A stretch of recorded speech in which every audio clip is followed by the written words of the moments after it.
Vous êtes-vous déjà demandé pourquoi la femme que vous traitez comme une reine vous considère comme un frère, alors que vous poursuivez sans relâche l'homme qui ne lui prête guère attention? Vous connaissez ce sentiment, n'est-ce pas? Cette frustration brûlante d'essayer de tout faire correctement pour finalement voir votre désir se transformer en indifférence et en défiance. Pensez-vous que le problème vient de vous, de votre corps ou de votre argent? La vérité est bien plus brutale. On vous a menti. Et aujourd'hui, avec le marteau de Nietzsche et la ruse de Machiavello, nous allons détruire ce mensonge. Mais avant de révéler la vérité sur la volonté de puissance féminine qui vous est restée cachée jusqu'à présent, vous devez faire quelque chose de crucial, non pas pour moi, mais pour votre propre éveil. Nous formons une légion d'hommes qui préfèrent la vérité dérangeante au mensonge commode. Notre première mission est de rassembler nos 1000 premiers guerriers. Si vous êtes assez courageux, abonnez-vous à cette chaîne dès maintenant. C'est gratuit. C'est gratuit. Et c'est votre premier pas pour ne plus être un pion dans un jeu auquel vous ignoriez même jouer. Aimez ce message pour qu'il atteigne encore plus de personnes perdues. Et pour découvrir la portée de notre légion, commentez ci-dessous en précisant depuis quelle ville ou quel pays vous nous regardez. Faites-le maintenant, car ce que vous allez entendre changera votre vision du monde à jamais. On vous a tout dit faux.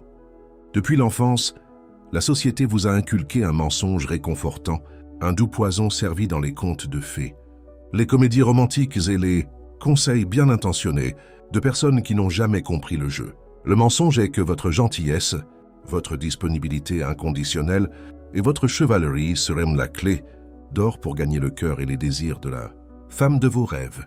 On t'a appris à être l'homme parfait, celui qui est toujours là, celui qui écoute constamment, celui qui sacrifie ses propres projets, celui qui fait passer ses besoins avant les siens, persuadé que ce sacrifice sera récompensé par l'amour et une passion dévouée. Et te voilà, suivant les instructions à la lettre et impeccable. Et pourtant, le résultat est une frustration glaciale. Vous voyez la femme que vous traitez comme une reine vous offrir une amitié courtoise et une affection tiède, tandis que sa véritable fascination, cette étincelle dans ses yeux, cette tension palpable, se porte sur des hommes qui semblent totalement inconscients de ses instructions, des hommes qui représentent un défi, qui sont imprévisibles, qui ne vous placent pas au centre de leur univers. Cette injustice vous ronge et vous pousse à remettre en question votre propre valeur, votre apparence, votre statut. Mais la vérité que nous mettons en lumière aujourd'hui, avec le marteau de la philosophie, est la suivante. Le problème ne vient pas de vous. Le problème vient du mensonge auquel vous avez cru. Vous jouez aux échecs, sur un champ de bataille, où s'appliquent les règles de la guérilla. On vous a appris à être un pion loyal et altruiste, même si votre désir n'est pas éveillé par un pion, mais par le roi qui domine. L'échiquier, grâce à une stratégie dont vous ignoriez l'existence, Friedrich Nietzsche, la grande dynamite de la pensée, nous a donné le concept qui agit comme un scalpel pour exciser la tumeur de votre confusion, la volonté de puissance. Oubliez la caricature qu'on vous a vendue qui assimile le pouvoir à la tyrannie ou à l'agression physique. Pour Nietzsche, la volonté de puissance est bien plus fondamentale et profonde. C'est la pulsion inhérente à tout être vivant de grandir, de s'épanouir, de s'affirmer, de surmonter les résistances et d'atteindre sa force maximale. C'est la graine qui perce le béton à la recherche du soleil. C'est l'instinct qui vous rend meilleur, plus fort et plus sage.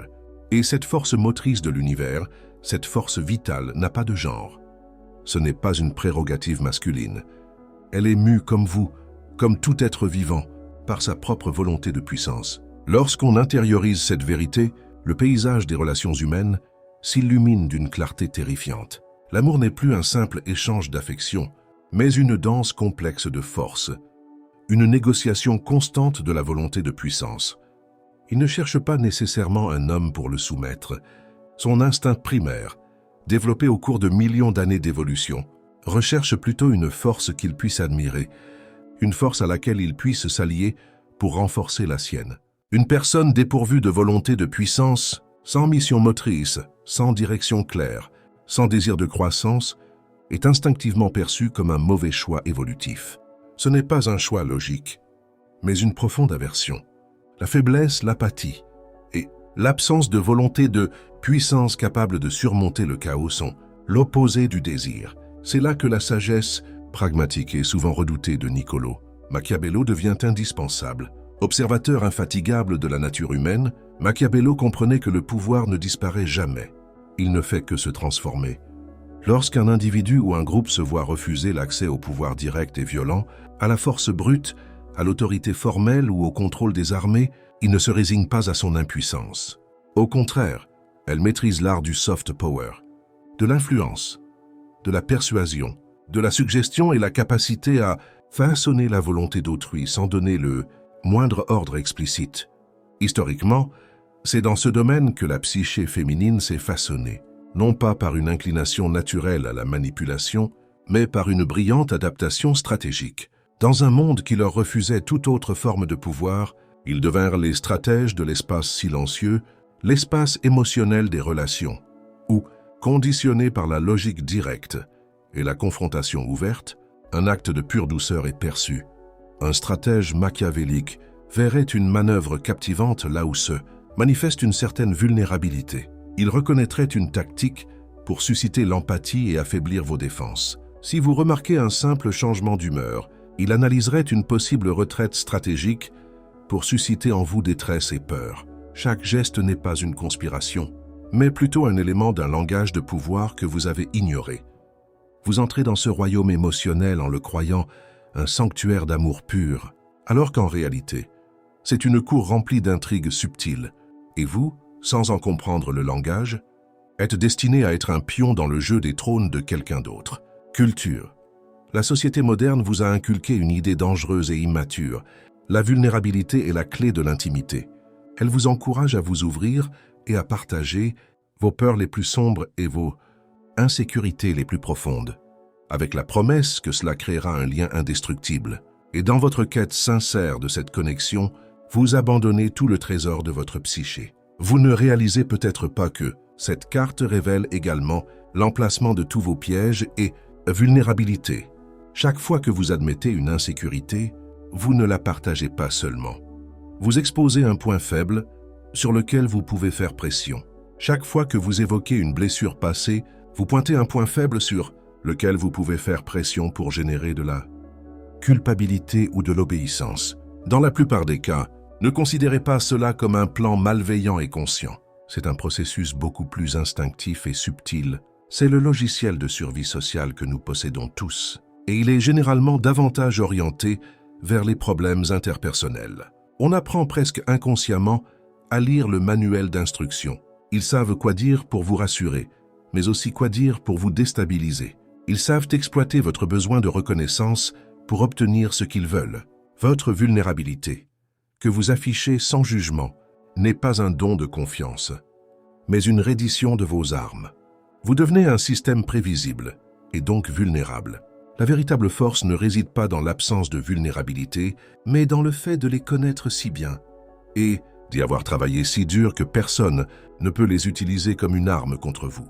Il est important de partager sa vulnérabilité avec quelqu'un qui a démontré sa loyauté indéfectible envers votre bien-être par des actes et non par des paroles, et non comme un prétexte pour entrer dans une relation. C'est l'une des erreurs les plus tragiques et les plus courantes que commettent les hommes bien intentionnés. Vous rencontrez une femme qui vous éblouit et, dans un acte d'auto-immolation, vous décidez qu'elle est un être supérieur, une déesse à la perfection inaccessible, et que vous n'êtes qu'un mortel indigne.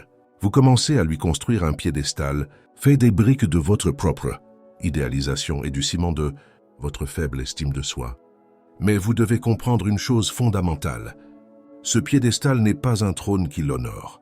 C'est une prison qui l'isole, un tombeau de désir. En la plaçant au-dessus, vous vous placez automatiquement en dessous d'elle et assumez un rôle subalterne.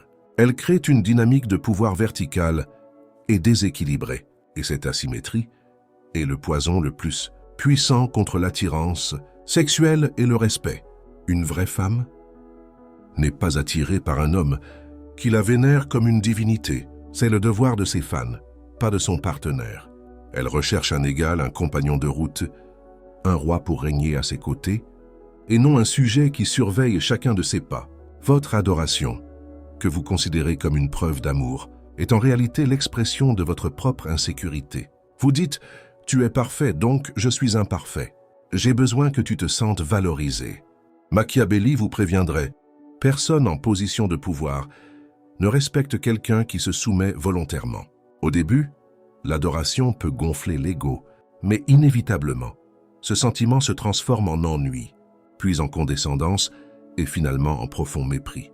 L'ironie suprême est que son respect et son attirance ne peuvent émerger que si vous descendez de ce piédestal et osez la traiter comme un être humain complexe, imparfait et authentique, en vous montrant son égal. C'est l'une des erreurs les plus tragiques et les plus courantes qu'un homme puisse commettre. Bienvenue. Vous rencontrez une femme qui vous éblouit et, dans un acte d'auto-immolation, vous décidez qu'elle est un être supérieur, une déesse à la perfection inaccessible, et que vous n'êtes qu'un simple mortel indigne. Vous commencez à lui construire un piédestal fait des briques de votre propre idéalisation et du ciment de votre faible estime de soi. Mais vous devez comprendre une chose fondamentale. Ce piédestal n'est pas un trône qui l'honore. C'est une prison qui l'isole, un tombeau de désir. En la plaçant au-dessus, vous vous placez automatiquement en dessous d'elle et assumez un rôle subalterne.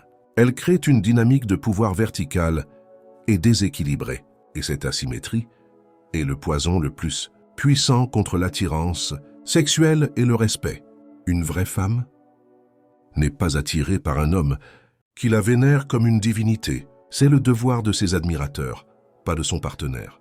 Elle désire un égal, un compagnon de voyage, un roi pour régner à ses côtés, et non un sujet qui embrasse le sol sous ses pieds.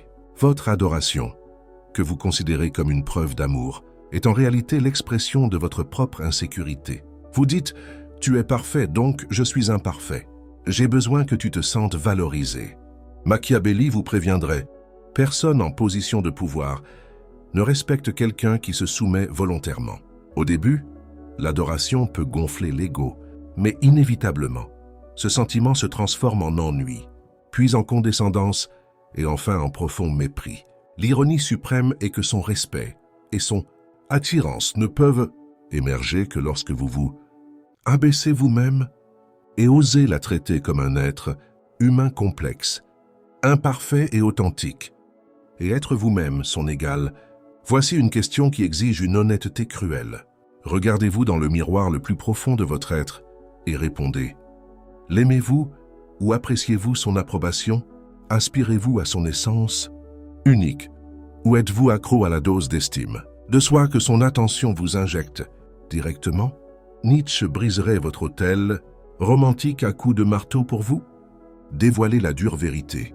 Ce que vous appelez souvent amour n'est rien d'autre qu'une transaction sophistiquée née de la nécessité.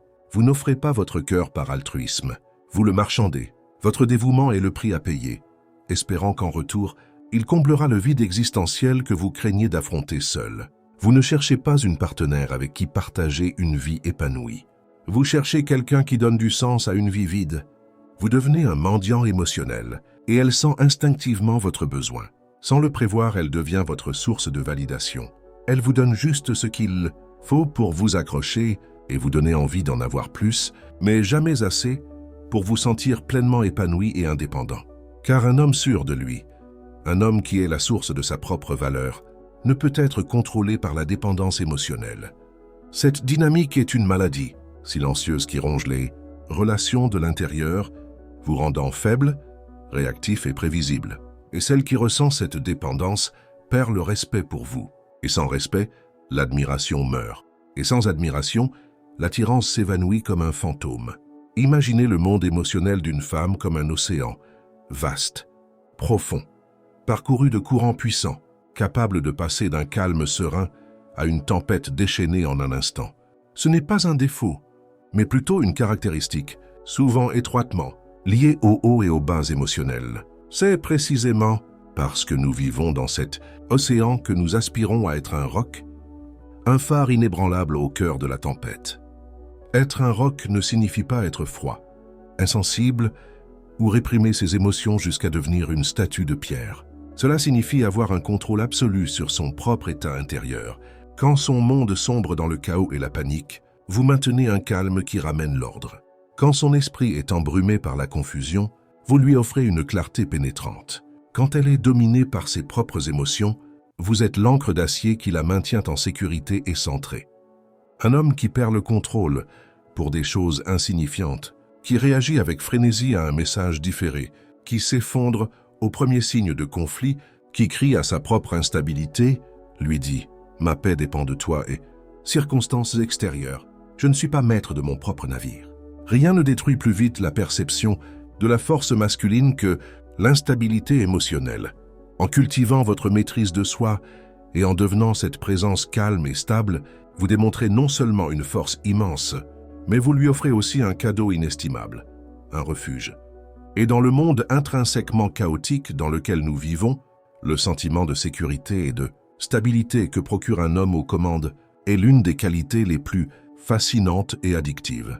Nous en arrivons maintenant au paradoxe le plus contre-intuitif et le plus puissant de tous, le mystère qui sépare les enfants des rois. Quand une femme devient le soleil, autour duquel tourne votre monde, quand votre vie se résume à gagner son affection, quand votre bonheur dépend de son approbation, vous avez perdu avant même d'avoir commencé.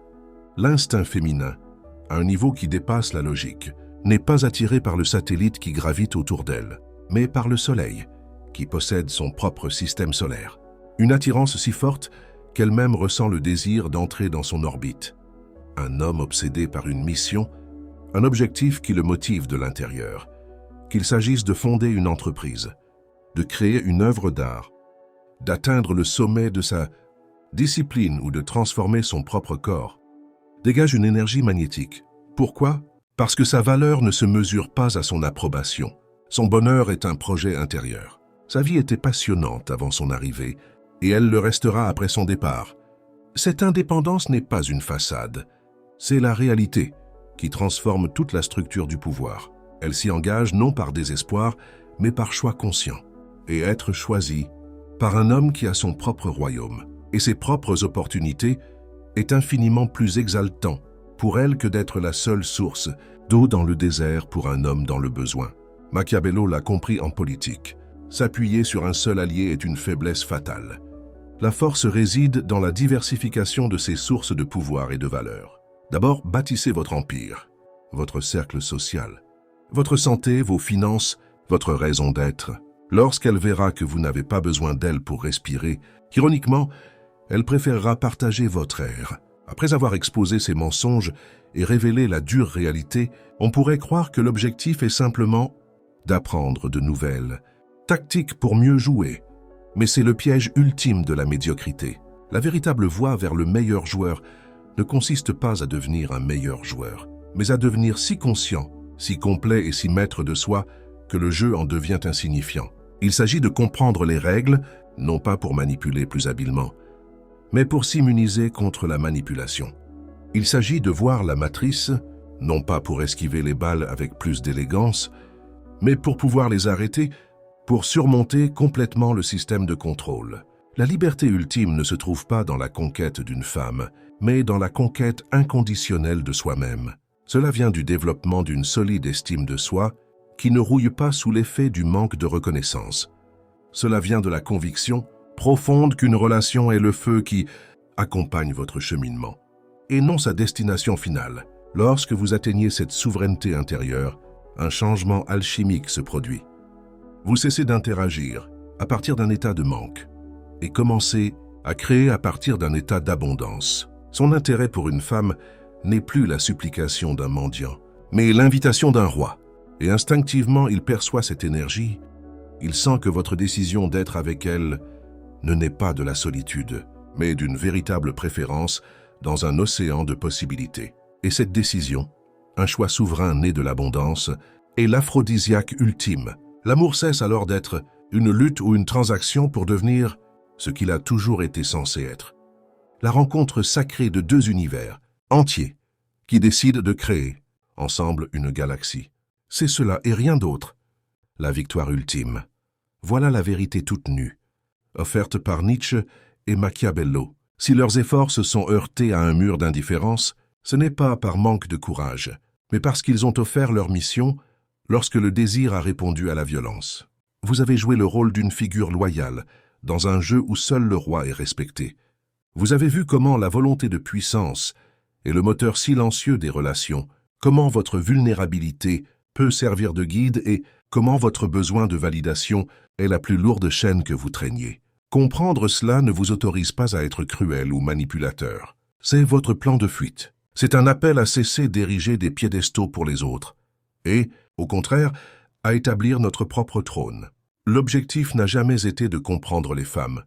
L'objectif a toujours été de comprendre le pouvoir et, grâce à cette compréhension, de devenir un homme qui n'a besoin de l'approbation de personne pour savoir qui il est. Un homme qui aime non par nécessité, mais par libre arbitre. Et si vous êtes arrivé jusqu'ici dans la vidéo, vous n'êtes pas un spectateur occasionnel. Vous faites partie de la Légion. Vous êtes parmi ceux qui ont bien voulu écouter. Alors, je vous demande d'agir. Aimez, chaque « j'aime » signale à l'algorithme qu'une vérité est dite ici et qu'elle mérite d'être entendue. Et cela contribue à réveiller d'autres hommes encore prisonniers du mensonge. Devenez un phare et partagez cette vidéo. Envoyez-la à un ami, un frère ou une sœur, ou à une personne de votre entourage qui lutte silencieusement avec vous. Une seule vidéo peut vous apporter l'éveil dont vous avez besoin. J'attends votre réponse avec impatience. Écrivez dans les commentaires quelle vérité vous a le plus touché. Je veux savoir quelle révélation vous a le plus marqué. Votre commentaire nous aide non seulement, mais il crée aussi une communauté d'hommes qui discutent de vraies idées. Et si, pour une raison incroyable, vous ne l'avez pas encore fait, abonnez-vous et cliquez sur la cloche. Ce faisant, vous déclarez mettre fin au mensonge. C'est votre engagement envers votre propre développement.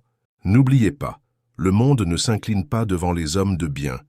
Le monde s'incline devant les hommes forts, et nous sommes là pour renforcer cette force. Préparez-vous à passer au niveau supérieur.